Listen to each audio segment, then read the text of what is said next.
Good morning all of you. आजचा topic आहे op amp and timer 555 आणि त्याची ॲप्लिकेशन्स.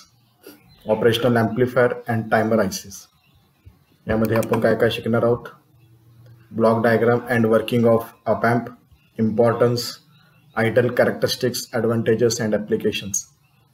तसेच schematic diagram of 741, symbol, non inverting voltage amplifier, inverting voltage amplifier, summing amplifier, comparator, zero cross detector, differentiator, integrator and instrumentation amplifier, other popular op amps.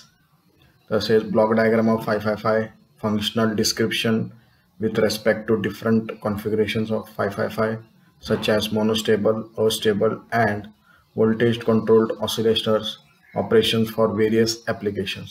तर हे मुद्दे आपण cover करणार आहोत. सुरुवात करूया ऑपरेशनल ॲम्प्लिफायर पासून.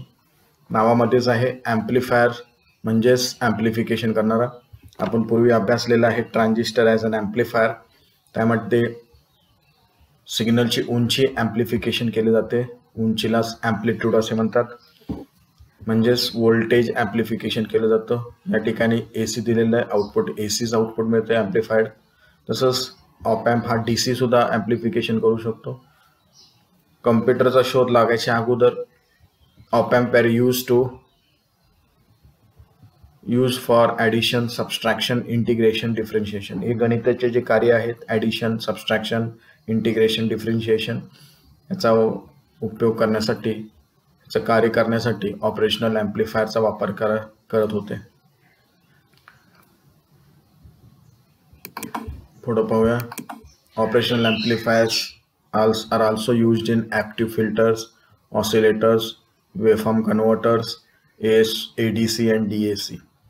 ADC is nothing but analog to digital converter and DAC म्हणजेच डिजिटल टू एनालॉग कन्व्हर्टर.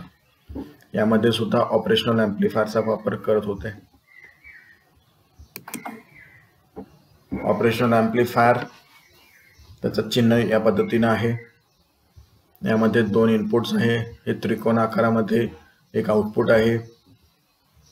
दोन इनपुट्स, एक पॉझिटिव्ह आहे, दुसरा निगेटिव्ह आहे. तसंच दोन सप्लाय वापरलेला आहे. एक निगेटिव्ह सप्लाय, दुसरा पॉझिटिव्ह सप्लाय. पॉझिटिव्ह चिन्ह जी या ठिकाणी दाखवलेलं इनपुटला त्याला म्हणतात नॉन इन्व्हर्टिंग इनपुट, आणि दुसरं एक मायनस त्याला म्हणतात इन्व्हर्टिंग इनपुट. हे चिन्ह आहे ऑपरेशनल ॲम्प्लिफायरचं.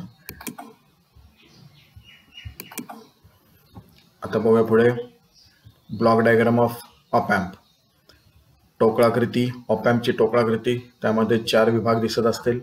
एक आहे इनपुट स्टेज. इनपुट स्टेजला 2 इनपुट दिलेले आहेत, inverting input, non inverting input. दुसरा विभाग आहे इंटरमिडिएट स्टेज. तिसरा विभाग आहे लेवल शिफ्टिंग. चौथा विभाग आहे आउटपुट स्टेज. पहिला विभाग काय आहे बघा, इनपुट स्टेज. त्यामध्ये ड्युएल इनपुट आहे. ड्युएल इनपुट म्हणजेच 2 इनपुट्स आहेत, नॉन इन्व्हर्टिंग आणि इन्व्हर्टिंग इनपुट. दुसरा आहे बॅलन्स्ड आउटपुट. बॅलन्स्ड आउटपुट म्हणजेच 2 इनपुट दिले की 2 आउटपुट आहेत, म्हणून याला बॅलन्स आउटपुट म्हणतात. आणि या पहिल्या विभागाला डिफरेन्शियल ॲम्प्लिफायर म्हणतात.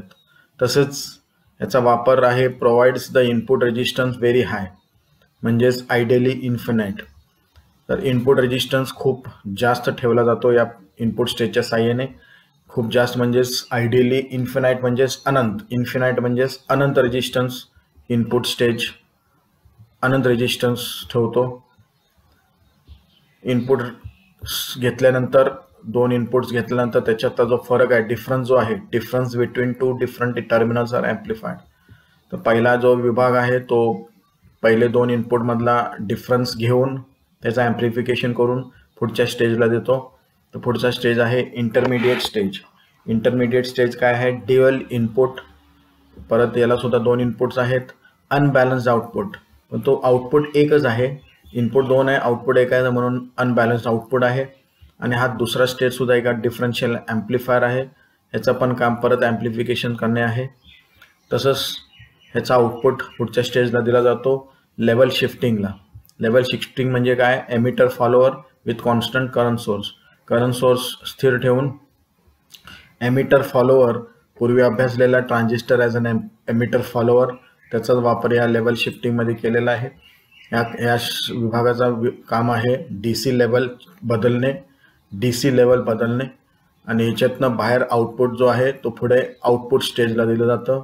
Output stage complementary symmetry push pull ॲम्प्लिफायरचा वापर केलेला आहे. आउटपुट स्टेज या ठिकाणी complementary symmetry push pull amplifier हे पूर्वी आपण ट्रान्झिस्टरचा अभ्यास करीत असताना हा ॲम्प्लिफायरचा अभ्यास केलेला आहे. साधा सिंपल एक ॲम्प्लिफायरचा वापर केलेला आहे आणि आउटपुट तुम्हाला ॲम्प्लिफाईड आउटपुट मिळत आहे. म्हणजेच या टोकाकृतीच्या साह्याने आपण पाहिलं की इनपुटला जो 2 इनपुट दिलेले आहेत, नॉन इन्व्हर्टिंग आणि इन्व्हर्टिंग, या दोन्हीमधला व्होल्टेजचा फरक जो येईल तो हा इनपुट स्टेज 2 वेळेला ॲम्प्लिफाय करेल. इथे एक, इथे एक, परत इथे एक आणि शेवटी परत ॲम्प्लिफिकेशन, म्हणजे 4 विभागामध्ये त्याचं ॲम्प्लिफिकेशन होऊन आउटपुटला एक ॲम्प्लिफाईड आउटपुट सिग्नल मिळणार आहे. आपण पुढे बघणार आहोत आदर्श वैशिष्ट्ये, ideal op amp characteristics. Ideal op एम्पचा कॅरेक्टरिस्टिक्स काय आहे बघा. इन्फानाइट इनपुट इम्पिडन्स, इनपुटचा रेजिस्टन्स जो आहे तो अनंत आहे. Ri is equal to infinite, इन्फानाइटचं हे चिन्ह आहे अनंत resistance. Ri is nothing but input resistance. तसंच 0 आउटपुट इम्पिडन्स, आउटपुट रेजिस्टन्स 0 आहे. Infinite open loop gain, gain A बरोबर इन्फानाइट आहे. V out is equal to 0 when V in is equal to 0. तुम्ही इनपुट व्होल्टेज 0 दिला तर output voltage सुद्धा 0 मिळणार आहे. Infinite bandwidth and slew rate, bandwidth हा अनंत असणार आहे आणि तसंच स्ल्यू रेट सुद्धा अनंत असणार आहे. आणि infinite CMRR, common mode rejection ratio, common mode rejection ratio हा अनंत असणार आहे. अजून काही वैशिष्ट्य आहेत ते आपण पुढे बघणार आहोत. या ठिकाणी infinite open loop gain, open loop gain म्हणजेच या ठिकाणी हा पहा, हा समजा ऑपरेशनल ॲम्प्लिफायर आहे. आता आपण पुढं असे काही सर्किट बघणार आहोत की त्यामध्ये आउटपुटचा सिग्नल परत इनपुटला फीडबॅक केला जातो. आउटपुटचा सिग्नल परत इनपुटला फीडबॅक केला जातो, त्याला म्हणतात क्लोज्ड लूप गेन. आणि ज्या वेळेला कुठलाही फीडबॅक दिलेला नाही तर ह्याला म्हणायचं ओपन लूप गेन. तर ओपन लूप जो आहे तो ओपन लूप गेन जो आहे तो इन्फिनाइट ठेवलेला आहे. अशा पद्धतीने काय ठळक वैशिष्ट्ये आहेत ऑप एम्पचे. यामध्ये बँडविड्थ म्हणजे काय आपण बघूया. हे इनपुट रेजिस्टन्स, आउटपुट रेजिस्टन्स हे तुम्हाला माहिती आहे. आता बँडविड्थ म्हणजेच काय, तर bandwidth is nothing but difference between the maximum frequency range to the minimum frequency range. एखाद्या speech frequency, music, FM range किंवा लो बँड टीव्हीची रेंजची एक रेंज असेल तर त्या रेंजमधली वजाबाकी करून मॅक्झिमम व मिनिममची वजाबाकी करून जी फ्रिक्वेन्सी येणार आहे ती फ्रिक्वेन्सी नथिंग बट बँडविड्थ. म्हणजे उदाहरणार्थ तर स्पीच फ्रिक्वेन्सी आहे त्याची रेंज आहे 300 हर्ट्ज ते 3100 हर्ट्ज. तर मॅक्झिमम 3100 हर्ट्ज आहे, मिनिमम 300 हर्ट्ज आहे. मग हे दोन्हीची वजाबाकी केली तर जवळपास 2800 हर्ट्ज येते. तर 2800 hertz is nothing but the bandwidth, स्पीचची बँडविड्थ. तसंच म्युझिक किंवा आपला ऑडिओ रेंज ते आहे 20 हर्ट्ज ते 20 किलो हर्ट्ज. त्याचं बँडविड्थ किती येणार आहे, 20 किलो हर्ट्ज मायनस 20 हर्ट्ज. तर हे जवळपास 20,000 हर्ट्ज इतकी येणार आहे. तसंच तुम्ही FM रेंज बघितला असेल 88 मेगाहर्ट्ज ते 108 मेगाहर्ट्ज. तर हे मॅक्झिमम 108 मेगाहर्ट्ज आहे आणि मिनिमम 88 मेगाहर्ट्ज आहे. या दोन्हीची वजाबाकी केली 20 मेगाहर्ट्ज येणार आहे. तर हे बँडविड्थ आहे. आणि एखाद्या TV चॅनलचा आपण घेतला तर TV चॅनल आहे 2 आणि 4 चॅनल नंबर, त्याची रेंज आहे 72 मेगाहर्ट्ज ते 76 मेगाहर्ट्ज. तर हे मॅक्झिमम आहे 76 मेगाहर्ट्ज आणि मिनिमम आहे 72 मेगाहर्ट्ज. दोन्हीची वजाबाकी केली की जवळपास 7 मेगाहर्ट्ज बँडविड्थ देते. तर अशा पद्धतीने बँडविड्थ आहे. याच्यात आपण आलेखामध्ये सुद्धा पाहू शकतो. या ठिकाणी पहा, हे आलेख आहे. एक्स ॲक्सिसला फ्रिक्वेन्सी, वाय ॲक्सिसला ॲम्प्लिट्यूड. या ठिकाणी बघा 3 frequencies F1, F0, F2. F1 आणि F2 जी आहे ती फ्रिक्वेन्सी आपली मॅक्झिमम F2 आहे, मिनिमम F1 आहे. तर bandwidth is nothing but F2 minus F1. जी मॅक्झिमम फ्रिक्वेन्सी F2 वजा मिनिमम फ्रिक्वेन्सी F1, या दोन्हीची वजाबाकी जी होईल त्याला म्हणतात बँडविड्थ.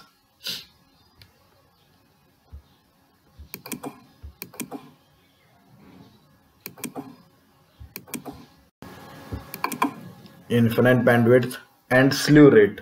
दुसरा मुद्दा आहे स्लीव रेट. स्लीव रेट काय पहा, बँडविड्थ म्हणजे काय लक्षात आले तुमच्या.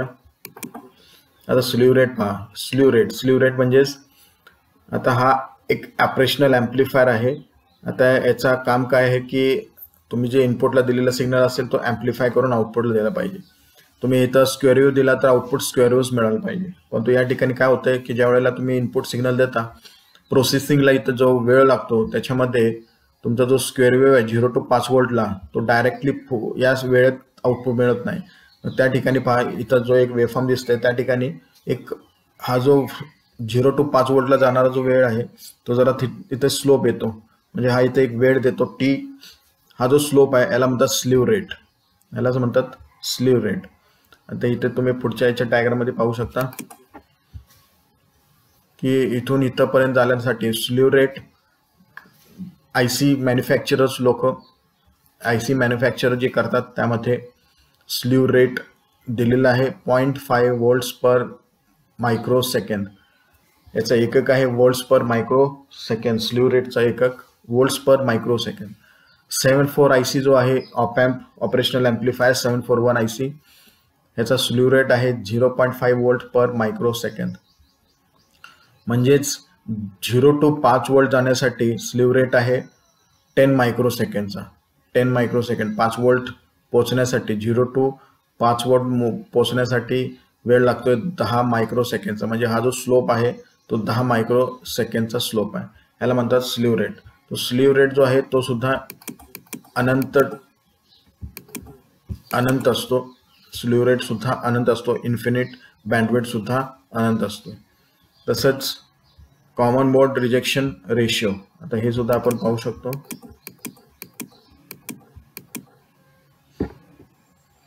कॉमन मोड रिजेक्शन रेशिओ म्हणजेच कॉमन मोड यामध्ये कॉमन मोड कॉन्फिगरेशन म्हणजेच काय की तुम्ही जे इनपुट सिग्नल देणार आहात हे दोन्ही एकत्र करून एकच इनपुट दिलेला असेल तर त्याला म्हणतात कॉमन मोड आणि आउटपुट तुम्हाला कॉमन मोड मिळणार आहे. याला म्हणतात कॉमन मोड. आणि डिफरन्शियल गेन काय आहे, आता बघा इथे तुम्ही एक फीडबॅक दिलेला आहे आउटपुटचाच परत इनपुटला दिलेला आहे. तर डिफरन्शियल गेन म्हणजेच R2 भागिले R1. त्यालाच म्हणतात AD.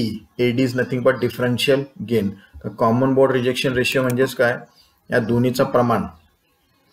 Common mode rejection ratio म्हणजेच डिफरन्शियल गेन व कॉमन मोड गेनच्या प्रमाणास कॉमन मोड रिजेक्शन रेशिओ असे म्हणतात. हे आपण पुढे पाहू शकतो.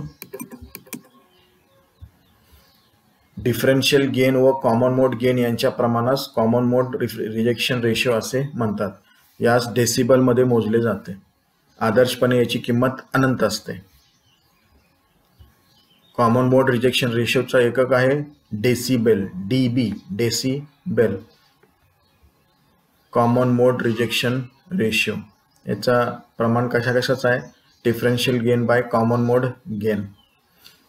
दुसरा आहे वेळेसह आउटपुट बदलण्याचा जास्तीत जास्त दर प्रमाणास स्लीव रेट म्हणतात. स्लीव रेट म्हणजेच आउटपुट व्होल्टेज बदलणाऱ्या आउटपुट व्होल्टेज भागिले वेळ बदलणारा वेळ DT. आणि याचा एकक आहे व्होल्ट्स पर मायक्रो सेकंड. आणि आदर्शपणे याची किंमत सुद्धा अनंत असते. आयडियली याची किंमत सुद्धा अनंत असते. CMRR slew rate. तिसरा आहे पॉवर सप्लाय रिजेक्शन रेशिओ. इतर पुरवठा व्होल्टेज स्थिर ठेवून पुरवठा व्होल्टेजच्या उत्पादनात बदल झाल्यामुळे इनपुट ऑफसेट व्होल्टेजमध्ये बदल या प्रमाणास पॉवर सप्लाय रिजेक्शन रेशिओ असे म्हणतात. याचा एकक आहे मायक्रो व्होल्ट पर व्होल्ट मध्ये मोजले जाते. याचा सुद्धा आदर्शपणे आयडियली याची किंमत अनंत असते. या तिन्हीची पण किंमत अनंत असते. हे सगळे ऑपॅम्पचे कॅरेक्टरिस्टिक्स आहेत. CMRR, slew rate, power supply rejection ratio. आता आपण जेवढं हे बघितलेलं आहे एखाद्या ICचा आयडियली हे सगळ्या किमती बघितल्या आपण. पॉवर सप्लाय रिजेक्शन रेशिओ अनंत, कॉमन मोड रिजेक्शन रेशिओ अनंत, व्होल्टेज गेन अनंत, स्लीव रेट अनंत, बँडविड्थ अनंत, इम्पिडन्स अनंत, आउटपुट रेजिस्टन्स 0, ऑफसेट व्होल्टेज 0. परंतु हे सगळे आयडियली अशा किमती आहेत, परंतु प्रॅक्टिकली अशी किमती मिळत नाही. एखाद्या 74 IC पाहिला तर 74 IC मध्ये तुम्हाला पाहायला मिळेल की पॉवर सप्लाय रिजेक्शन रेशिओ अनंत ऐवजी आपल्याला काहीतरी किंमत मिळणार आहे, ती आहे 30 मायक्रोवोल्ट पर volt. Common mode rejection ratio सुद्धा इन्फिनाइट ऐवजी मिळणार आहे 90 dB डेसिबेल. व्होल्टेज गेन सुद्धा अनंत ऐवजी प्रॅक्टिकली मिळणार आहे 2 × 10⁵. स्ल्यू रेट सुद्धा मिळणार आहे इन्फिनाइट ऐवजी 0.5 वोल्ट्स पर मायक्रो सेकंड. मग अशी आपण बघितलं मागच्या स्लाइडमध्ये. बँडविड्थ सुद्धा यामध्ये आहे 1 मेगाहर्ट्झचा. नंतर इनपुट इम्पिडन्स आहे 2 मेगा ओहम्स, आउटपुट इम्पिडन्स आहे 75 ओहम्स आणि इनपुट ऑफसेट व्होल्टेज आहे 2 millivolt. Offset voltage is nothing but इनपुटला तुम्ही 0 दिला की आउटपुट सुद्धा 0 मिळणार आहे, पण तो 0 हा प्रॅक्टिकली मिळत नाही. आयडियली हा 0 असतो, पण तो प्रॅक्टिकली ते मिळत नाही. तर प्रॅक्टिकली किती मिळते 2 मिलीवोल्ट. पण तो हा 74 IC असेल. असे बरेच आहेत, दुसरे IC सुद्धा आहेत. तर वेगवेगळ्या ICचे वेगवेगळे प्रॅक्टिकलच्या किमती आहेत. या ठिकाणी आपल्याला प्रॅक्टिकल 741 ICचा एक प्रॅक्टिकल किंमत आहे, हे तुम्ही या ठिकाणी स्टँडर्ड किंमत या ठिकाणी दाखवलेली आहे.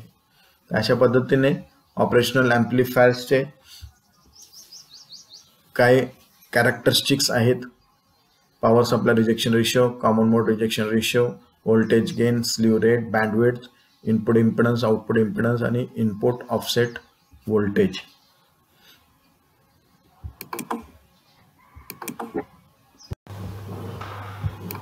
Good morning all of you. यापूर्वी आपण अभ्यासलेला आहे ऑपरेशनल ॲम्प्लिफायर अँड त्याचं डेफिनेशन, व्याख्या, ऑप एम्पचे इम्पॉर्टन्स, महत्त्व, ब्लॉक डायग्राम, टोकळाकृती, आयडियल कॅरेक्टरिस्टिक्स, ॲडव्हान्टेजेस, फायदे आणि त्याचे उपयोग. आपण आज याचा ऑप एम्पच्या साहाय्याने आपण कोणते कोणते ॲप्लिकेशन्समध्ये याचा उपयोग करता येईल आज आपण याचा अभ्यास करणार आहोत. ऑप एम्प कोणत्या कोणत्या सर्किट्समध्ये याचा वापर करता येईल आज आपण त्याचा अभ्यास करणार आहोत. सुरुवात करूया. Differential amplifier. An op amp which amplifies the difference of two voltage levels V2 minus V1 is called a differential amplifier. हा एक ॲम्प्लिफायर आहे ऑप एम्प, ऑपरेशनल ॲम्प्लिफायर, ज्यामध्ये हे रेजिस्टर्स असे जोडलेले आहेत आणि या ठिकाणी 2 इनपुट्स आहेत. याच्या अगोदर आपण अभ्यास केलेला आहे की ऑप एम्पला 2 इनपुट आहेत, एक इन्व्हर्टिंग ॲम्प्लिफायर, एक नॉन इन्व्हर्टिंग ॲम्प्लिफायर आणि एकच आउटपुट आहे. या ठिकाणी तुम्ही जे इनपुट व्होल्टेजेस देणार आहोत ते म्हणजे V1 आणि V2. तर हा डिफरन्शियल ॲम्प्लिफायर नावामध्येच आहे, डिफरन्स घेणार आहे. तर कशाचा डिफरन्स घेणार आहे तर V2 मायनस V1, हे जे V2 आहे आणि V1 या दोन्हीची वजाबाकी करून जे काय इनपुटला जाणार आहे ऑपरेशनल ॲम्प्लिफायरचा तो इथं ॲम्प्लिफिकेशन करणार आहे. आता हे प्रॅक्टिकली आपण बघूया.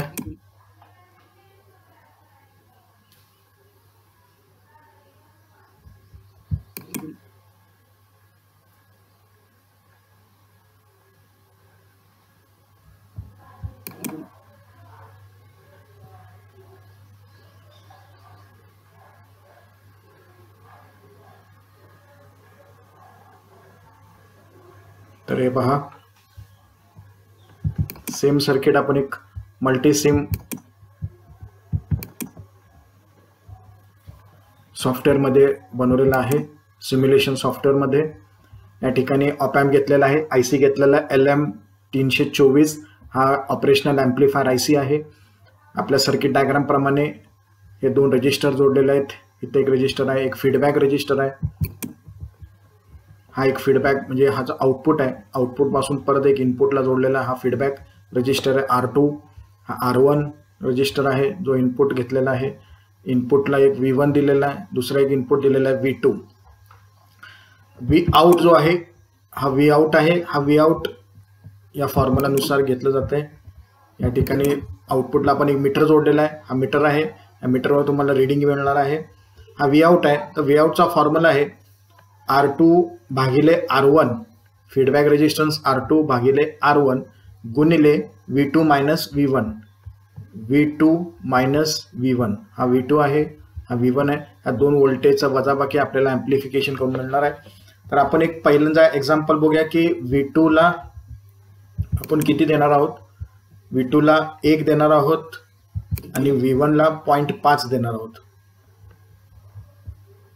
तर आपण इथं टाकून बघूया. इथं V2 ला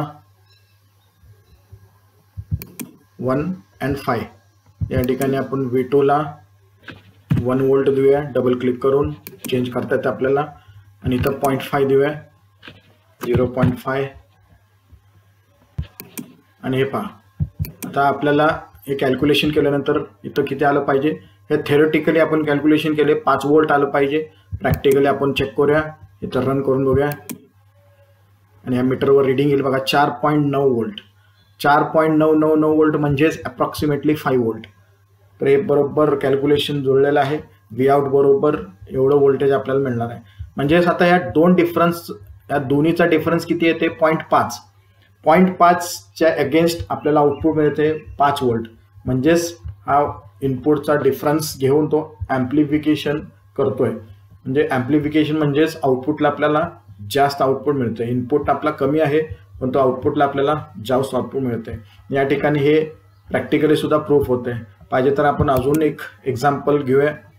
दुसऱ्या एक्झाम्पलमध्ये पहा काय घेतले. V2 हा 2.5 आहे, V2 हा 2.5 आहे आणि V1 2 वोल्ट आहे. तर 2.5 टाकूया इथं.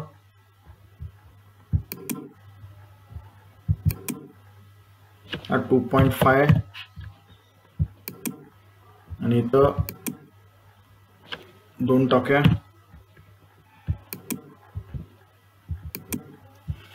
पुन्हा बघूया रन करून. ह्याचा पण आउटपुट किती येते पहा, 5 वोल्ट येतोय. ह्याचं पण आउटपुट 5 होते देते बघूया. मीटरवर पहा पुन्हा आलाय बघा 4.999 वोल्ट म्हणजेच अप्रॉक्सिमेटली 5 वोल्ट. इथे सुद्धा या दोन्हीचा डिफरन्स जवळपास 0.5 वोल्टच येते. आउटपुट मिळताना तुम्हाला कंप्लीट 5 वोल्ट मिळते. म्हणजेच हे ॲम्प्लिफिकेशन करत आहे. जो इनपुटला डिफरन्स आहे दोन्हीचा याचा ॲम्प्लिफिकेशन आउटपुटला मिळत आहे. आपण एक वेगळी किंमत घेऊया. या ठिकाणी पहा आता या कॅल्क्युलेशनमध्ये काय बघा, V2 ला 3 वोल्ट आहे, V1 ला 2 वोल्ट आहे आणि त्याचा आउटपुट 10 वोल्ट आहे. येते का पाहूया आपण. 3 आणि 2 या ठिकाणी आपण चेंज करूया, हे स्टॉप करूया. तर 3 वोल्ट घेऊया आणि इथं 2 वोल्ट आहेच. आता आपण हे चेक करूया की 10 वोल्ट येते का. हे पहा 9.999 वोल्ट म्हणजेच एक्झॅक्टली जवळपास 10 वोल्ट आलेला आहे. इथं आपला 10 वोल्ट आला. थेरेटिकल प्रॅक्टिकली सुद्धा आपला 9.99 वोल्ट आले. म्हणजेच हे सर्किट जे आहे हे डिफरन्शियल ॲम्प्लिफायर की इनपुटचे 2 दिलेले आहेत V2 आणि V1 ह्या दोन्हीची वजाबाकी करून जे काही इनपुट या ऑपरेशनल ॲम्प्लिफायरला येणार आहे तो आउटपुटला ॲम्प्लिफिकेशन करून देणार आहे. प्रत्येक एक्झाम्पलमध्ये आपण बघितलं, प्रत्येक एक्झाम्पलमध्ये किमती टाकून पाहिलं की हे आउटपुट ॲम्प्लिफिकेशन करून मिळत आहे. इथं आपण ह्याची वजाबाकी घेतली तर 3 वजा 2 म्हणजे 1 वोल्ट. 1 वोल्टच्या अगेन्स्ट तुम्हाला किती येते 10 वोल्ट मिळते. म्हणजेच हे ॲम्प्लिफिकेशन करत आहे. यालाच म्हणतात डिफरन्शियल ॲम्प्लिफायर. तुमच्या लक्षात आलेलं असेल डिफरन्शियल ॲम्प्लिफायर.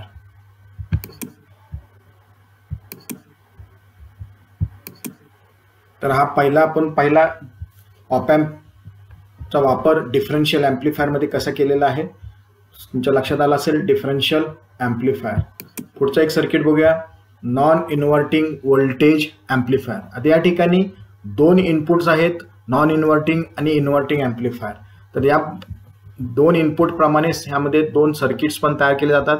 एक नॉन इन्व्हर्टिंग ॲम्प्लिफायर आणि दुसरा एक इन्व्हर्टिंग ॲम्प्लिफायर. पहिला आपण बघूया नॉन इन्व्हर्टिंग ॲम्प्लिफायर म्हणजेच जो नॉन इन्व्हर्टिंग इनपुट जो आहे त्या ठिकाणी आपण इनपुट देणार आहोत आणि मग आउटपुट मिळणार आहे.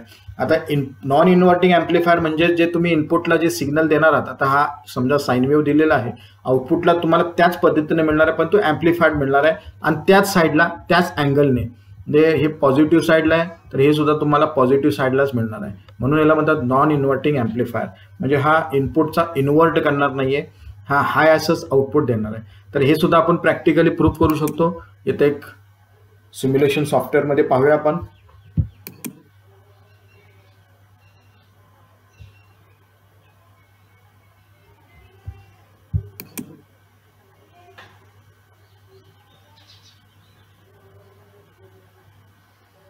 ते पहा सेम सर्किट आहे.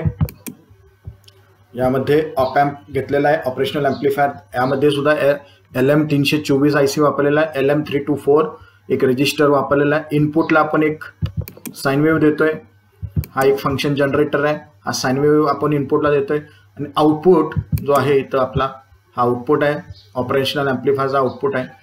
इथं आपण नॉन इन्व्हर्टिंग जो इनपुट आहे, नॉन इन्व्हर्टिंग इनपुट त्या ठिकाणीच आपण इनपुट देणार आहोत आणि इन्व्हर्टिंग इनपुटला आपण देणार नाही आहे, इथंच देणार आहे. म्हणजेच जो इनपुट दिलेला असेल तो आउटपुट मिळणार आहे.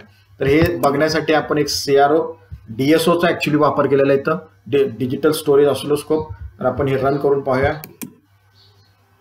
हे पहा, हे जे येलो कलर मध्ये दिसतंय, हे येलो कलर म्हणजे तुमचा इनपुटचा AC आहे आणि आउटपुट हा तुमचा या कलरमध्ये दिसतंय, जवळपास लाईट ग्रीन कलरमध्ये जे दिसतंय हा जो आहे हा तुम्हाला जवळपास आउटपुट सिग्नल दिसत आहे. तर तुम्ही म्हणत असाल की बाबा हे ॲम्प्लिफाईड कसं दिसतंय, तर हे ॲम्प्लिफाईडच आहे. या ठिकाणी तुम्ही मेजरमध्ये गेला आणि ह्याचा व्होल्टेज चेक केलं. चॅनल 1चा टाईपमध्ये फ्रिक्वेन्सी, दोन्हीची फ्रिक्वेन्सी एकच असणार आहे, चॅनल 1 आणि चॅनल 2ची. ह्याचं व्होल्टेज आपण चेक करूया. ह्याचा voltage peak to peak voltage 4 volt आहे इनपुटचा, म्हणजे हा इनपुटचा आहे चॅनल 1, हा इनपुटचा व्होल्टेज आहे 4 व्होल्ट आणि हेच आपण चॅनल 2. या ठिकाणी बघा, मगाशी आपण बघितलं की या ठिकाणी चॅनल 2चा आउटपुट आहे 20 व्होल्ट आणि चॅनल 1चा हे चॅनल 1चा आउटपुट व्होल्टेज आहे 4 व्होल्ट आणि चॅनल 2चा आउटपुट व्होल्टेज आहे 20 व्होल्ट. तर या पद्धतीने तुमच्या लक्षात आलं असेल की इनपुटचं ॲम्प्लिफिकेशन झालं. हे ॲक्च्युली दिसताना तुम्हाला कमी ॲम्प्लिट्यूडचं दिसतंय, पण तो हे कमी ॲम्प्लिट्यूड असून सुद्धा त्याचा आउटपुट 20 व्होल्ट आहे. हे ॲम्प्लिट्यूड या वोल्ट्स पर डिव्हिजन नॉबच्या साह्याने आपण इथं कमी केलेलं आहे. ॲक्च्युली हे आपण वाढवू पण शकतो. हे पहा, आता तुमच्या लक्षात आलं असेल की हे ॲम्प्लिफिकेशन झालेलं आहे. तर हे कमी व्होल्टेज आहे, हे जास्त व्होल्टेज आहे. हे तुमचा इनपुट आहे, हे आउटपुट आहे. हे पहा, आउटपुटचा व्होल्टेज 20 व्होल्ट आहे आणि इनपुटचा व्होल्टेज 4 व्होल्ट आहे. म्हणजेच आणि हे सुद्धा तुम्ही बघू शकता की हे दोन्ही एकाच अँगलने आहे का. तर ह्याच्यासाठी आपण पाहिजे तर ह्याला जरा पोझिशन वर खाली करूया, हे जरा मध्ये आणूया आणि दुसरा वरती घेऊया. हे पहा, आता लक्षात आलं असेल बघा की इनपुटचा सिग्नल, हे आउटपुट आहे, जो मोठा दिसतोय तो आउटपुट आहे आणि येलो कलरमध्ये, पिवळ्या कलरमध्ये हे छोटं सिग्नल इनपुटचं आहे. तर हे इनपुट सिग्नल तुम्हाला हा त्याच अँगलने मिळत आहे. म्हणजेच हे नॉन इन्व्हर्टिंग, म्हणजेच हे इन्व्हर्ट होत नाही. इनपुटला जे दिलेलं सिग्नल आहे ते इन्व्हर्ट होत नाही आणि प्लस ॲम्प्लिफिकेशन पण होत आहे. तर ह्याला म्हणतात नॉन इन्व्हर्टिंग ॲम्प्लिफायर. एकदम सिंपल सर्किट आहे, नॉन इन्व्हर्टिंग ॲम्प्लिफायर. या ऑप एम्पच्या साहाय्याने तुम्ही ॲम्प्लिफिकेशन करू शकता. लक्षात आलं असेल तुमच्या नॉन इन्व्हर्टिंग ॲम्प्लिफायर, यामध्ये स्पष्ट दिसत असेल नॉन इन्व्हर्टिंग ॲम्प्लिफायर. याची फ्रिक्वेन्सी सुद्धा तुम्ही पाहू शकता की दोन्हीची फ्रिक्वेन्सी एकच असणार, फक्त व्होल्टेज वाढते, फ्रिक्वेन्सी स्थिर राहते. हे पहा, चॅनल 1ची फ्रिक्वेन्सी 100 हर्ट्ज आहे आणि चॅनल 2ची फ्रिक्वेन्सी 100 हर्ट्ज आहे. म्हणजे दोन्हीची फ्रिक्वेन्सी सेम आहे, फक्त व्होल्टेज वाढलेला आहे, ॲम्प्लिट्यूड वाढलेले आहे.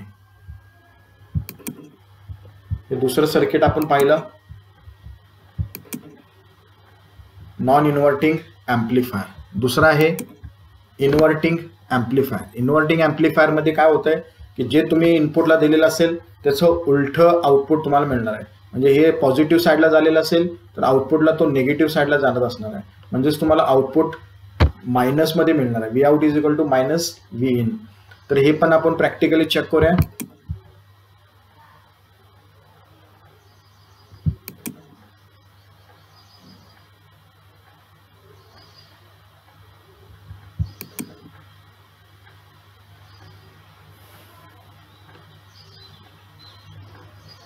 हे पहा, इथं सुद्धा आपण बघू शकतो सेम सर्किट आहे, सिंपल सर्किट आहे. मगाशी आपण इथं नॉन इन्व्हर्टिंग इनपुटला आपण इनपुट दिलेलं, आता आपण इन्व्हर्टिंग इनपुट दिलेलं आहे. या ठिकाणी इन्व्हर्टिंग म्हणजेच काय, इनपुटचं आउटपुट तुम्हाला उलट्या साईडला दिसणार आहे, म्हणजेच मायनस साईडला. म्हणजेच पॉझिटिव्ह इनपुटला पॉझिटिव्ह साईड जात असेल तर आउटपुट हा निगेटिव्ह साईडला जात असणार आहे. ते होते का आपण बघूया. हे पहा, या ठिकाणी बघा इनपुटला आपण एक साइन वेव्ह दिलेला आहे आणि आउटपुट पहा कसा दिसतोय. या ठिकाणी ॲम्प्लिफिकेशन होताना तुम्हाला इथं दिसत असेल की हा साइन वेव्ह इथं हा पॉझिटिव्ह हा निगेटिव्ह साईडला आहे समजा इनपुट, तर आपला आउटपुट हा पॉझिटिव्ह साईडला आहे. इथं बघा हा पॉझिटिव्ह साईडला आहे तर इथं हा निगेटिव्ह साईडला आहे. म्हणजेच हा इन्व्हर्टिंग ॲम्प्लिफायर होत आहे. म्हणजेच इनपुटला जो काय तुम्ही इथं तुम्ही इनपुट जो दिलेला आहे साइन वेव्ह, हा साइन वेव्ह तुमचा आउटपुटला तुम्हाला ॲम्प्लिफिकेशन करून उलट्या साईडला म्हणजेच इन्व्हर्ट करून मिळत आहे. म्हणजेच जो पॉझिटिव्ह साईड आहे इनपुटची, आउटपुटला तुम्हाला हे निगेटिव्ह साईड दिसत आहे. म्हणून त्याला म्हणतात इन्व्हर्टिंग ॲम्प्लिफायर. आपण इथे इन्व्हर्टिंग इनपुटला सप्लाय दिल्यामुळं हा तुम्हाला आउटपुट या पद्धतीनं इन्व्हर्ट मिळत आहे. अशा पद्धतीनं दोन इनपुट ऑप एम्पला आहे, त्या पद्धतीनं त्याचे दोन सर्किट्स आपण बघितले, नॉन इन्व्हर्टिंग आणि इन्व्हर्टिंग ॲम्प्लिफायर. यामध्ये सुद्धा आपण व्होल्टेज चेक करू शकतो. मेजरमध्ये जाऊया. मेजरमध्ये गेल्यानंतर चॅनल 1 आहेच, याची फ्रिक्वेन्सी पहा 100 हर्ट्स आहे. चॅनल 2 ची पण फ्रिक्वेन्सी 100 हर्ट्स आहे. चॅनलमध्ये काही बदल होत नाही. व्होल्टेजमध्ये पाहूया आपण. चॅनल 1 ची व्होल्टेज किती आहे पाहूया, 4 व्होल्ट आहे चॅनल 1 ची, आणि चॅनल 2 ची बघा 22.8 व्होल्ट आहे. म्हणजेच ॲम्प्लिफिकेशन झालेलं आहे. इनपुटला एकदम कमी व्होल्ट आहे, आउटपुटला एकदम जास्त व्होल्ट आहे. तर हे प्रूफ झालेलं आहे. आणि तसेच प्रूफ झालेलं आहे की इन्व्हर्टिंग ॲम्प्लिफायर म्हणजेच तुम्ही इनपुट जो दिलेला असेल त्याचंच उलटी साईड 180 डिग्री फेज शिफ्ट तुम्हाला आउटपुटला मिळत आहे.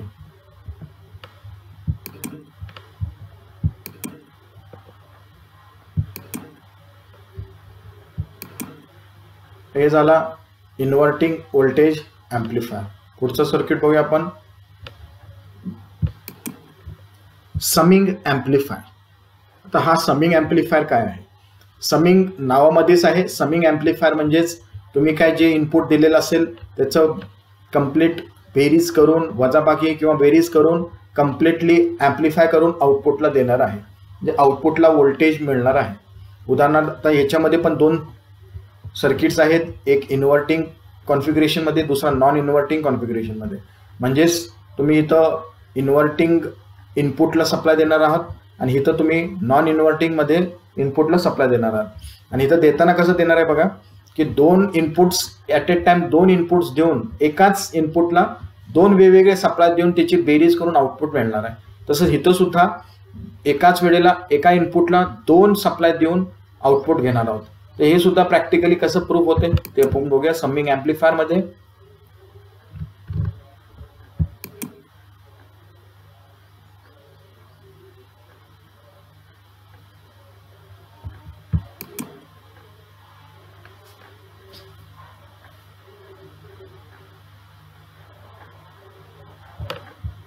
त्या पहा,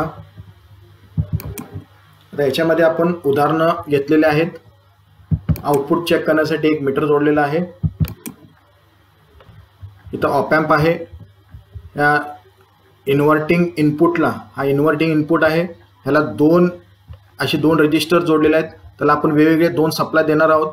एकच इनपुट आहे पण तो व्होल्टेज देताना आपण दोन देणार आहोत आणि आउटपुट चेक करणार आहोत. त्याच्यासाठी इथे एक फॉर्म्युला आहे Voutचा. इथं जो Vout आपल्याला मिळणार आहे तो Vout कसा आहे पहा, मायनस, हा फॉर्म्युला स्टँडर्ड फॉर्म्युला, -V1 म्हणजेच हा -V1 इंटू RF. RF म्हणजेच फीडबॅक रजिस्टर, हा फीडबॅक रजिस्टर आहे, भागिले R1, भागिले हा R1, मायनस V2, हा V2 आहे इथं, हा V2 इंटू, हा टिंब म्हणजेच इंटू RF, पुन्हा फीडबॅक रजिस्टर, भागिले R2. हा ॲक्च्युली R2 आहे, R4 झालेला इथं, हा तुमचा R2 आहे, हा इथं R4 ऐवजी इथं आहे R2, तर डबल R2 झालेला असेल म्हणून इथं तुम्ही R2 करू शकत नाही, पण तर ट्राय करून बघूया. इथं अगोदर खाली एक R2 असणार आहे, तर हा R2 आहे, लक्षात घ्या. खाली एक दुसरा एक सर्किट आहे त्याच्यामध्ये R2 असल्यामुळे डबल घेत नाहीये, तर या ठिकाणी R2 आहे, हा R1 आणि हा तुमचा फीडबॅक रजिस्टर. आता हे कॅल्क्युलेशन केल्यानंतर पहा, तुम्हाला हे जवळपास ह्याचं कॅल्क्युलेशन केल्यानंतर जवळपास हे -14 वोल्ट मिळत आहे, -2 वोल्ट. आता बघा -V1, हा -V1 म्हणजेच 2 वोल्ट आहे. हे आपण किमती टाकत आहोत या ह्याच्यामध्ये, सगळ्यांच्या किमती टाकत आहोत. V1 ची किंमत, फीडबॅक रजिस्टरची किंमत 20 किलो ओम्स, R1 ची किंमत 5 किलो ओम्स, V2 ची किंमत आहे 3 वोल्ट, फीडबॅक रजिस्टर पुन्हा 20 किलो ओम्स, R2 ची किंमत 10 किलो ओम्स. हे पहा 10 किलो ओम्स टाकलेला आहे, 10 किलो ओम्स. आता याचा भाग दिल्यानंतर किती येणार आहे? 5 चोक 20, 4 किलो निघून जाणार आहे, 4च राहणार आहे इथं. मायनस इथे 20 भागिले 10 हे किती राहणार आहे? 2 के भागिले के निघून जाणार आहे, फक्त 2 राहणार आहे. आता 4 दुनी 8, -8 आला आणि हे मायनस तसंच राहणार आहे. 3 दुनी 6, 8. आता हे -8 -6 म्हणजेच काय होणार आहे? -14 वोल्ट. तर हे 14 वोल्ट येते का आपण चेक करूया. आता इथं 2 दिले, इथं 3. हे पहा, आपण इथं किंमत जी घातलेली आपण या फॉर्म्युलामध्ये घालून बरोबर -14 वोल्ट मिळालेला आहे. तर आउटपुट चेक करूया आपण इथे. तर रन करतो मी. हे पहा -13.986 वोल्ट म्हणजे जवळपास 14 वोल्ट मिळालेला आहे. 13.9 वोल्ट म्हणजेच 14 वोल्ट. तर हे प्रूफ झालेलं आहे की हे जे तुम्ही इनपुट कितीही जोडाल, तर कितीही रजिस्टर जोडून याचं एकत्रीकरण करून आउटपुट तुम्हाला एक सिंगल आउटपुट मिळणार आहे. समिंग करून, ह्या सगळ्यांचं समिंग करून आउटपुट मिळणार आहे. एखादं दुसरा आपण एक्झाम्पल बघूया. याच्यामध्ये अजून एक एक्झाम्पल चेक करता येईल आपल्याला की या ठिकाणी पहा V1 0.5 दिलेला आहे आणि V2 1 वोल्ट दिलेला आहे. V1 0.5 हे बंद करूया.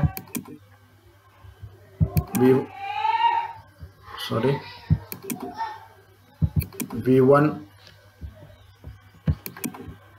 0.5 देऊया, 0.5 वोल्ट.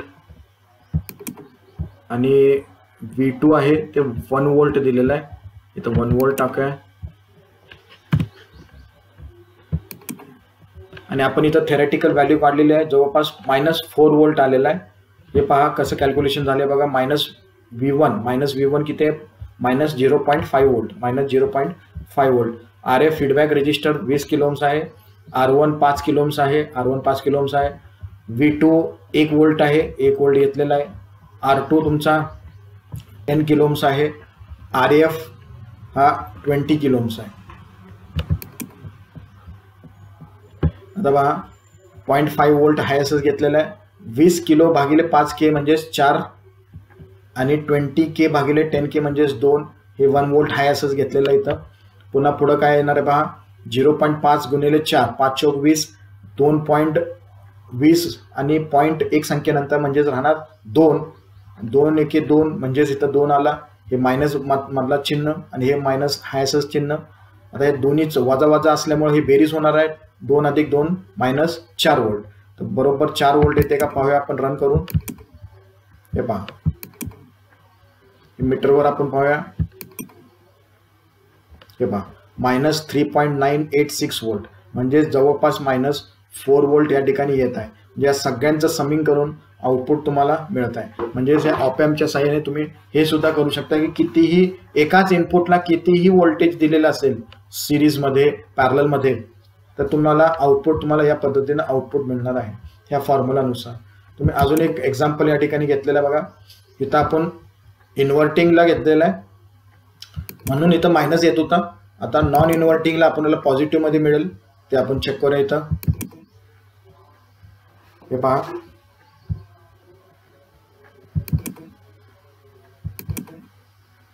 तर इथं सुद्धा आपल्याला चेक करता येईल ह्या मीटरवर. आता या ठिकाणी पहा, इथं आपण काय दिलेलं आहे 0.5 वोल्ट, इथं 1 वोल्ट दिलेला आहे.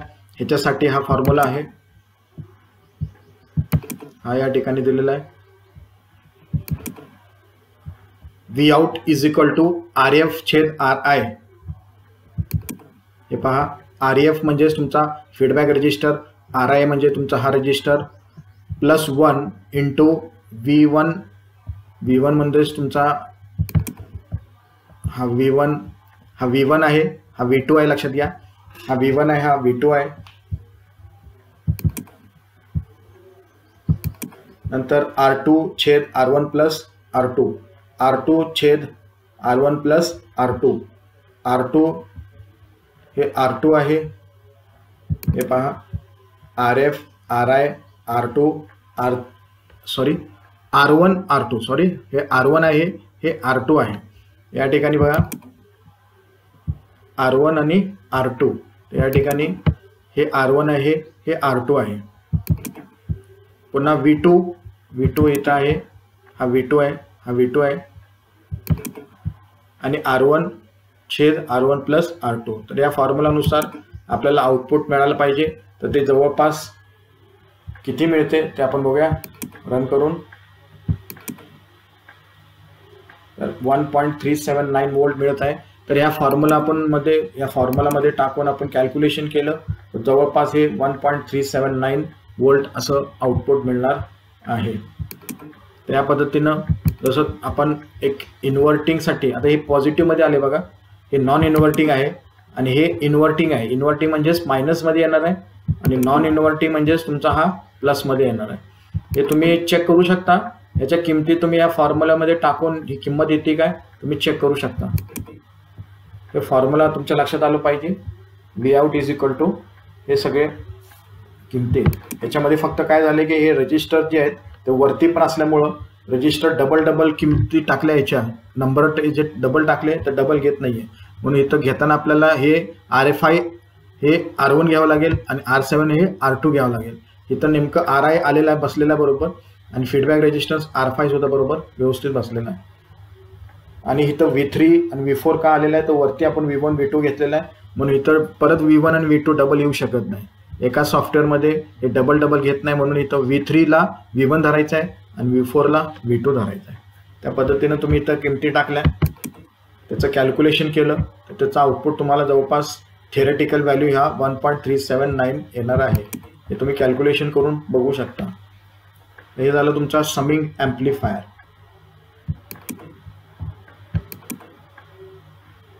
अशा पद्धतीनं समिंग ॲम्प्लिफायर झालेला आहे. पुढे आपण बघूया. पुढचा सर्किट आहे व्होल्टेज कंपॅरेटर. तर यामध्ये व्होल्टेज कंपॅरेटर म्हणजे काय म्हणते बघा. An op-amp can be used to compare two signals or two voltage levels and the same is called a voltage comparator. म्हणजेच काय पहा तर इफ पॉझिटिव्ह म्हणजेच हा पॉझिटिव्ह इनपुट आणि नेगेटिव्ह इनपुट हा नेगेटिव्ह इनपुट, तर पॉझिटिव्ह नेगेटिव्ह पेक्षा जास्त असेल then V out will be 5 volt. म्हणजे आउटपुट तुम्हाला 5 वोल्ट मिळणार आहे. म्हणजे जो दिलेला सप्लाय असेल तो डायरेक्टली आउटपुट मिळणार आहे. तसंच if plus is less than minus then V out will be 0. म्हणजे हा कम्पेअर करणार आहे की बाबा हे जास्त आहे का, हे दोन्ही इनपुट जे आहेत कुठला जास्त आहे कुठला कमी आहे त्या पद्धतीने तुम्हाला आउटपुट मिळणार. ह्याच्यासाठी एक सिंपल सर्किट असं बनवलेलं आहे की आउटपुट तुम्हाला LED जोडून तुम्ही इथं चेक करू शकता. तर ह्याच्यासाठी आपण इथं एक स्टँडर्ड व्होल्टेज या ठिकाणी दिलेलं आहे. तर इथं 0.45 वोल्ट हायचं इथं राहणार आहे. हे व्होल्टेज डिवायडर सर्किटच्या साह्याने 5 वोल्ट दिला आहे पण तो हे व्होल्टेज डिवायडर इथं या मायनस इनपुटला 0.545 वोल्टच इथं पुरवणार आहे. इथं जी प्लस आहे इथं ह्या पोटेन्शियोमीटरच्या साह्याने आपण कमी जास्त करणार आहोत. आता इथला व्होल्टेज ह्याच्यापेक्षा जास्त झाला, प्लसचा व्होल्टेज ह्या 0.45 पेक्षा जास्त झाला तर हा आउटपुट ग्लो होणार आहे आणि कमी झाला की हे बंद होणार आहे. ते खरोखर होतंय का आपण प्रॅक्टिकली इथं चेक करूया.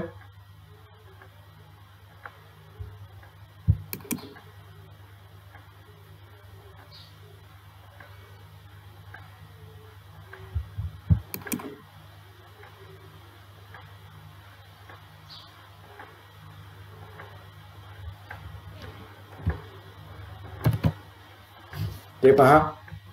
आता Wien plus input is greater than minus input output is 5 volt, म्हणजेच हे एलईडी ग्लो झाला पाहिजे. आउटपुट ग्लो झाला म्हणजे आउटपुट 5 व्होल्ट मिळालेला आहे, आणि हे लेस दॅन असेल तर 0 असणार आहे. तर ह्याच्यासाठी पहा मी इथं व्होल्ट मीटर जोडलेलं आहे डायरेक्टली. आपण रन केलं की इथं तुम्हाला इथला व्होल्टेज पण मिळणार आहे मायनसचा, आणि इथला पण व्होल्टेज बघायला मिळणार आहे. आपण बघूया. तर हे पहा, आता इथला व्होल्टेज आपण किती देतोय, तर जवळपास 456 मिली व्होल्ट, म्हणजे इथं तुमचा फिक्स 456 मिली व्होल्ट आहे. आता 456 पेक्षा जास्त असेल इथं तर तुम्हाला आउटपुट ग्लो होणार. हे पहा, हे 456 आहे, इथं आहे 500 मिली व्होल्ट, म्हणजेच प्लस हा मायनस पेक्षा ग्रेटर दॅन आहे, म्हणजे आउटपुट तुमचा ग्लो झालेला आहे. आता इथला व्होल्टेज कमी केला तर हे बंद होते का बघूया. हे बघा, आता हा व्होल्टेज कमी झाला आहे, याच्यापेक्षा हा व्होल्टेज कमी झाला आहे. हे व्होल्टेज कमी झाल्यामुळे इथं 0 आलेला आहे, आउटपुट तुमचा 0 आहे. पुन्हा हे पोटेन्शियोमीटर आपण फिरूया, इथला व्होल्टेज वाढवूया. व्होल्टेज वाढवला की ऑटोमॅटिक हे ग्लो झालेलं आहे. म्हणजे हे काय करते, इनपुटचे सप्लाय कम्पेअर करते आणि आउटपुट तुम्हाला 0 किंवा 1 देते. It is called as comparator. Operational ॲम्प्लिफायरच्या साहाय्याने आपण एक कंपॅरेटर तयार केलेला आहे. 2 इनपुटचे व्होल्टेज हा कम्पेअर करतं, आणि कम्पेअर करून कोणता मोठा आहे कोणता लहान आहे हे पाहून आउटपुट देत आहे.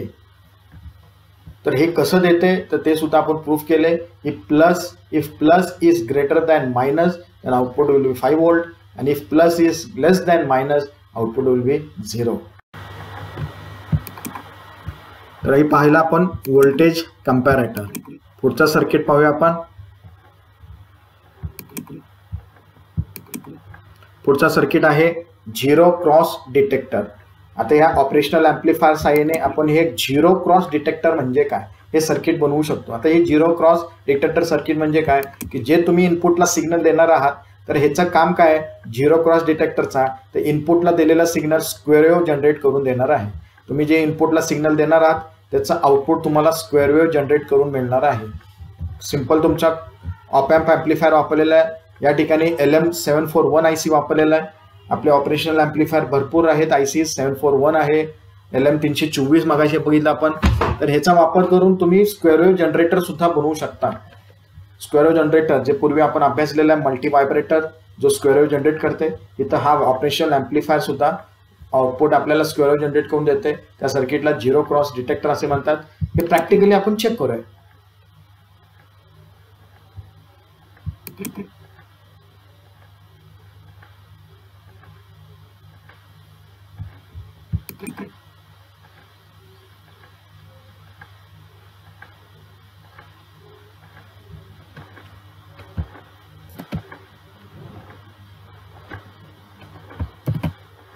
तर हे पहा सिंपल सर्किट आहे.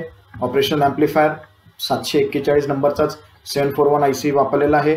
इनपुटला आपण साइन वेव्ह देतोय आणि आउटपुट आपल्याला स्क्वेअर वेव्ह मिळायला पाहिजे. हे पहा हा DSO मध्ये हा जो येलो कलरमध्ये आहे हा इनपुट आहे. साइन वेव्ह इथं साइन वेव्ह आपण दिलेला आहे. हे फंक्शन जनरेटर आहे, ह्याच्या साईन आपण इनपुट दिले आणि आउटपुट जो आहे तो हे मध्ये दिसते बघा स्क्वेअर वेव्ह. हे आपल्याला स्क्वेअर वेव्ह आउटपुट देत आहे. हा सर्किट जो आहे आउटपुटला हा आपण जोडलेला आहे DSO. हे आउटपुट तुम्हाला मिळत आहे. आउटपुट तुमचा स्क्वेअर वेव्ह मिळत आहे. ह्याला म्हणतात झिरो क्रॉस डिटेक्टर. जे इनपुटला तुम्ही साइन वेव्ह इनपुट देताय, आउटपुट तुम्हाला स्क्वेअर वेव्ह मिळत आहे. अजून एक सर्किट पुढे येणार आहे की तो असं सुद्धा काय काय वेळेला दुसरा वेव्हफॉर्म देऊन तुम्ही स्क्वेअर वेव्ह ट्रायंग्युलर असा कन्वर्ट करून हा ऑपरेशनल ॲम्प्लिफायर वेव्हफॉर्म्स कन्वर्ट करून देत आहे. हे पुढचे सर्किट आपल्याला पुढच्या स्लाइड्समध्ये बघायला मिळते. पण ह्या झिरो क्रॉस डिटेक्टरच्या साहाय्याने तुम्ही साइन वेव्ह इनपुट दिला, आउटपुट तुम्हाला स्क्वेअर वेव्ह मिळत आहे.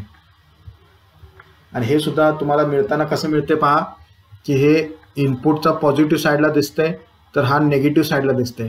म्हणजेच काय हा इन्व्हर्टिंग आहे. लक्षात घ्या हा आहे इन्व्हर्टिंग. म्हणजे हा इन्व्हर्टिंग का आहे तर इथं तुम्ही बघू शकता बघा की जो फंक्शन जनरेटरचा जो सप्लाय आहे तो कुठं दिलाय पहा इन्व्हर्टिंग इनपुटला दिलेला आहे. हा इन्व्हर्टिंग इनपुट आहे. मायनस म्हणजेच इन्व्हर्टिंग इनपुट आणि प्लस म्हणजे नॉन इन्व्हर्टिंग इनपुट.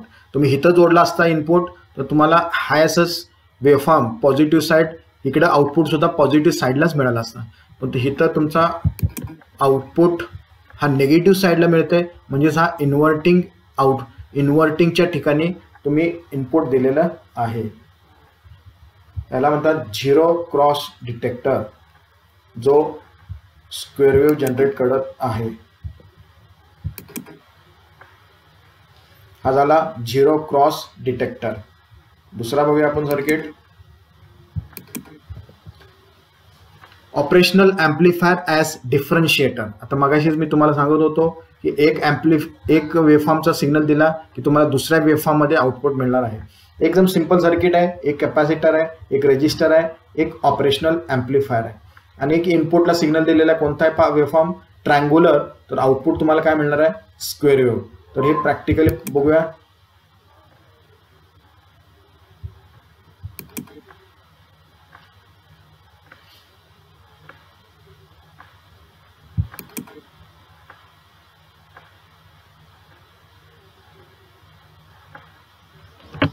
हे पहा, या ठिकाणी आपण फंक्शन जनरेटर साईने ट्रायंग्युलर दिलाय. सेम सर्किट आहे मगाशी जे तुम्ही बघितलं, त्याच्यात काही बदल नाही आहे. LM324 IC वापरला या ठिकाणी. एक कॅपॅसिटर आहे, एक रेजिस्टर आहे. जे तुम्ही सर्किट मगाशी बघितलं सेम तेच सर्किट जोडलेलं आहे आणि याच्या आउटपुटला एक DSO जोडलेला आहे. या ठिकाणी पहा, आता मी इथं ट्रायंग्युलर वेव्हफॉर्म देतोय, आउटपुट तुम्हाला स्क्वेअर वेव्ह दिसते. रन करून बघूया.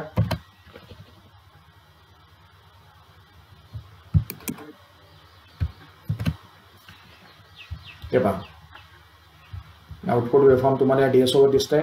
इथं मी ट्रायंग्युलर वेव्ह दिलेला आहे, आउटपुट तुम्हाला स्क्वेअर वेव्ह मिळतंय. याला म्हणतात डिफरन्शिएटर. ह्या TVs मध्ये याचा वापर केला जातो. टीव्हीमध्ये ह्याचा वापर केला जातो. कुठे वापरलेला आहे? डिफरन्शिएटर, इंटिग्रेटर. पुढचा जो स्लाइड येणार आहे तो इंटिग्रेटरचा आहे. म्हणजेच याचा उलटा, जे तुम्ही स्क्वेअर वेव्ह दिला की तो ट्रायंग्युलर देणार आहे. आता तुम्ही इथं ट्रायंग्युलर दिलाय तर तुम्हाला आउटपुट स्क्वेअर वेव्ह मिळते आणि तुम्ही स्क्वेअर वेव्ह दिला की आउटपुट ट्रायंग्युलर मिळणार आहे. सेम सर्किट आहे, फक्त चेंज काय याच्यामध्ये इंटिग्रेटरमध्ये असणार आहे. कॅपॅसिटर इकडे जाणार आहे, रजिस्टर इकडे जाणार आहे, वेगळं काही होणार नाही. तर हे ऑपरेशनल ॲम्प्लिफायरच्या साईने तुम्ही असं पण बनवू शकता. One waveform is change into another shape of the another waveform. Zero cross detector, ह्याला म्हणतात डिफरन्शिएटर. आपण बघूया आता. सॉरी, हे झिरो क्रॉस डिटेक्टर नाही आहे. सेम झिरो क्रॉस डिटेक्टर सारखंच हे कार्य करते. झिरो क्रॉस डिटेक्टरमध्ये सुद्धा तुम्हाला इथं स्क्वेअर वेव्ह देत होता, पण तो हा आहे डिफरन्शिएटर.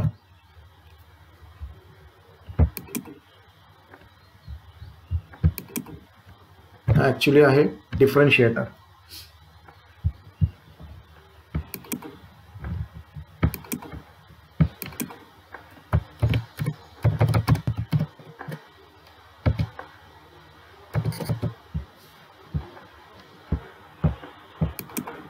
ओके,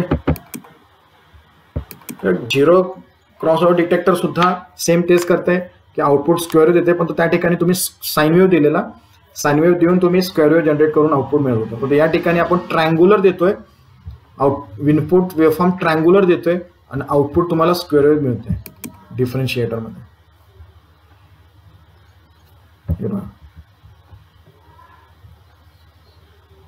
आणि दुसरा सर्किट आहे इंटिग्रेटर.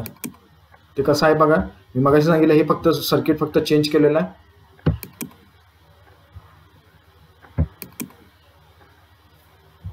डिफरन्शिएटर हा इंटिग्रेटर. याच्यामध्ये बघा स्क्वेअर वेव्ह दिला की आता ट्रायंग्युलर वेव्हफॉर्म मिळणार आहे. सेम सर्किट आहे, फक्त बघा इकडे रजिस्टर घेतला आणि पुढं कॅपॅसिटर. अजून एक रजिस्टर या ठिकाणी जोडलेला आहे, एक्स्ट्रा इथं रजिस्टर जोडलेला आहे.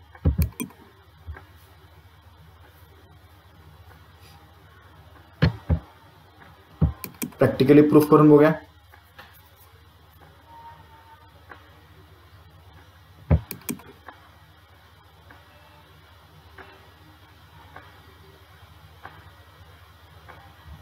हे पहा, सेम सर्किट आहे. हे पहा, LM324 IC आहे. एक रजिस्टर इथं घेतला, कॅपॅसिटीकडे घेतला आणि त्याच्या पॅरललच एक रजिस्टर जोडलेला आहे आणि आउटपुटला एक DSO जोडलेला आहे. हा DSO आपला. आता इनपुटला बघा स्क्वेअर वेव्ह देणार आहोत आपण आणि आउटपुट काय मिळणार आहे, ट्रँग्युलर. रन करून बघूया.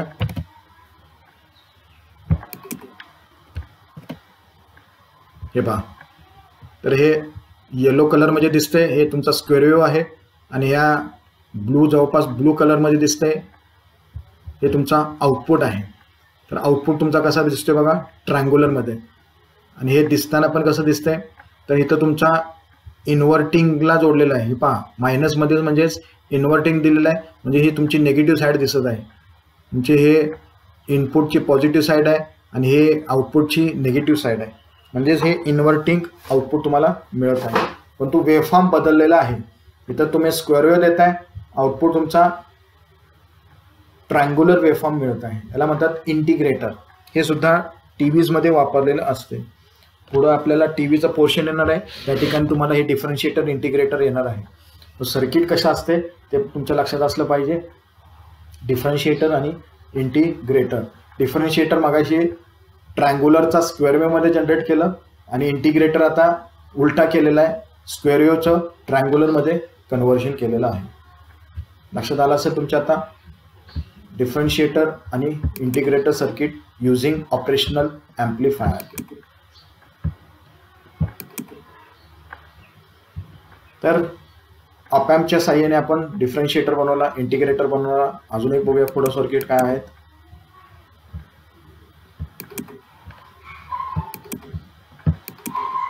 पुढचा एक सर्किट आहे तो म्हणजे इन्स्ट्रुमेंटेशन ॲम्प्लिफायर.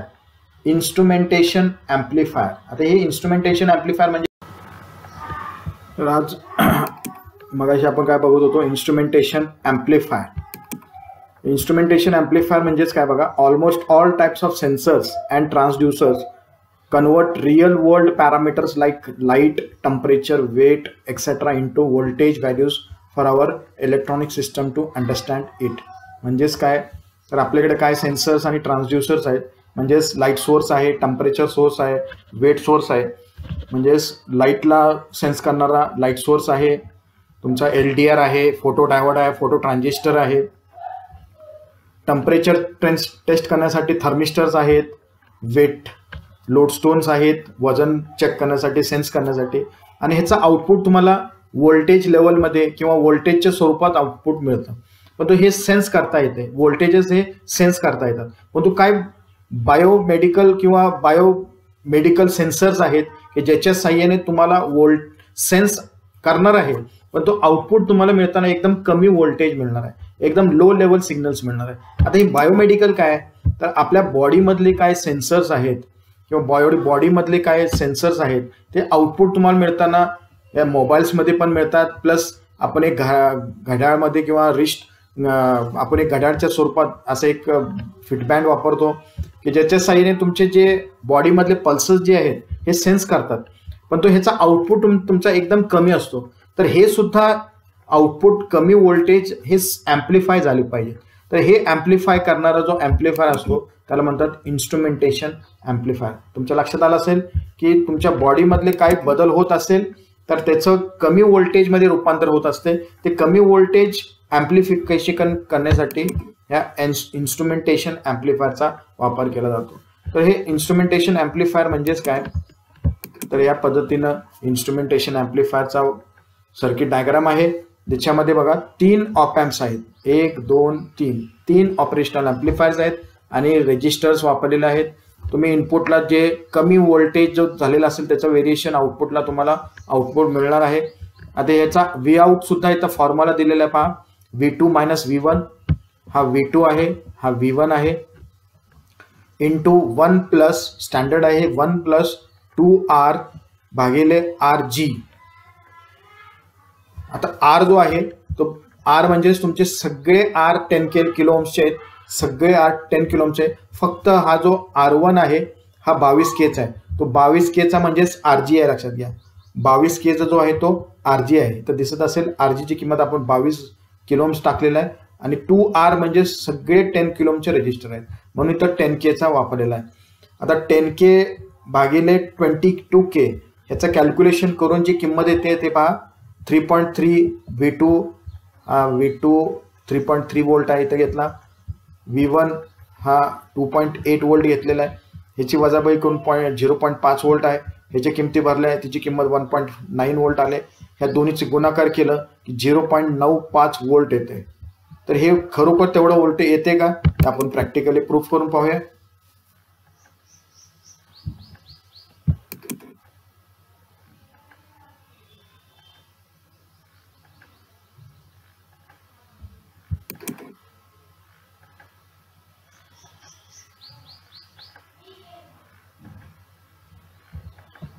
हे पहा, सेम सर्किट वापरलेलं आहे. 3 ऑपरेशनल ॲम्प्लिफायर्स आहेत. 358 IC वापरलेला आहे, LM358. आपण इथं मगाशी जे व्होल्टेजेस घेतले हे बघा, 3.3 वोल्ट, इथं 3.3 वोल्ट आहे, हे 2.8 वोल्ट आहे. हे सगळे 10 किलो ओमचे रजिस्टर्स आहेत आणि इथं फक्त 22 किलो ओमचा रजिस्टर आहे. 22 किलो ओमचा रजिस्टर, हा 22 किलो ओमचा. आणि ह्याचा आउटपुटला तुम्हाला 0.95 वोल्ट मिळायला पाहिजे किंवा 950 मिलीवोल्ट. म्हणजे डायरेक्ट वोल्टला नाही आला तर आपल्याला 950 मिलीवोल्ट तर आलं पाहिजे. तर तेवढं येते का बघूया.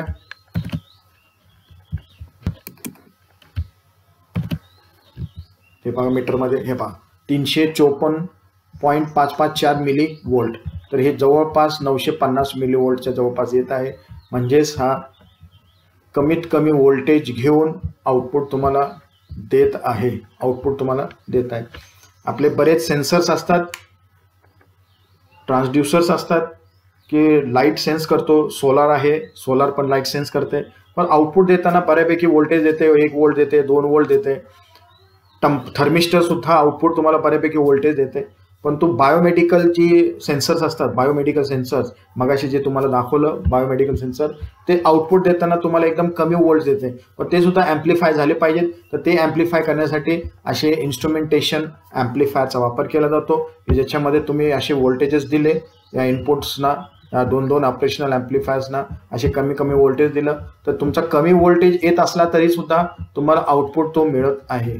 एकदम कमी वोल्ट आहे, 950 मिलीवोल्ट, तरी सुद्धा हे एकदम कमीत कमी व्होल्टेज सुद्धा तुम्हाला आउटपुटला देत आहे. ह्याला म्हणतात इन्स्ट्रुमेंटेशन ॲम्प्लिफायर. तर अशा पद्धतीने ऑपरेशनल ॲम्प्लिफायरच्या साहाय्याने आपण बऱ्यापैकी भरपूर सर्किट्स पाहिले. जे आपण सुरुवातीला जे टॉपिक्स पाहिले होते, सिमॅटिक डायग्राम 741 ICचा बघितला, सिम्बॉल बघितला, नंतर नॉन इन्व्हर्टिंग व्होल्टेज ॲम्प्लिफायर बघितला, इन्व्हर्टिंग व्होल्टेज ॲम्प्लिफायर बघितला, समिंग ॲम्प्लिफायर बघितला, कंपॅरेटर पाहिला, झिरो क्रॉस डिटेक्टर पाहिला, डिफरन्शिएटर पाहिला, इंटिग्रेटर पाहिला अँड इन्स्ट्रुमेंटेशन ॲम्प्लिफायर पाहिले. अशा पद्धतीने ऑपॅम्पच्या साहाय्याने असे वेगवेगळ्या प्रकारचे सर्किट्स आपण पाहिलेले आहे आणि ते प्रॅक्टिकली सुद्धा आपण प्रूफ करून पाहिलेलं आहे. पुढच्या सर्किटमध्ये आपण बघणार आहोत पुढच्या तासामध्ये टायमर आणि टायमरसाठी वापरण्यात येणारा IC 555. धन्यवाद.